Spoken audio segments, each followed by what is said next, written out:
آج 25 محرم ہے، یہ یوم شہادت ہے ہمارے چوتھے امام زین العابدین کی، جن کو ہم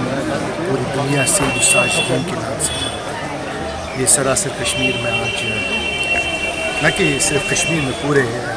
عالم میں آج لوگ امام کے کرسی کے لیے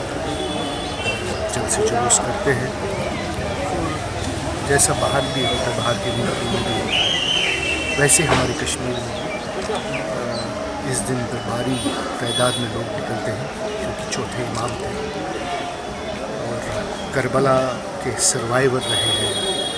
جب امام حسین اور افراد خانہ کربلا میں شہید ہوئے تھے، امام زین العابدین بیمار تھے،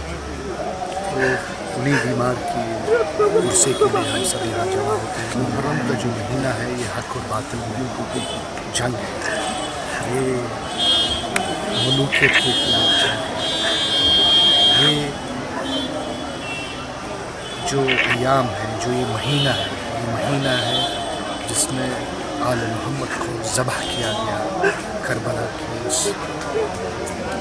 میدان میں، جو افراد خانہ مدینہ سے چلے اور مکے کو الوداع کر کے جو کربلا پہنچے، ان کی ہسٹری کے بارے میں پتہ ہوگا کہ یزیدی فوج نے ان کے خیموں کا انحصار کیا، 4 دن تک پانی میں گیا۔ اس میں خانوادِ نبوت، پیاسے بچے بچیاں، مائیں بھائی کیسے شہید کرتی ہے، یہ تو تاریخ میں قلم بند ہے۔ ہم صرف ان دنوں میں جناب رسول اور اس کی بیٹی کی ایک تعزیت پیش کرتے ہیں کہ یا لیتنا کنا معکم فنفوز فوزا عظیما، اے کاش ہم بھی وہاں ہوتے، ہم بھی عزت بری شہادت آپ کے قدموں میں شامل کرتے۔ یہی ہے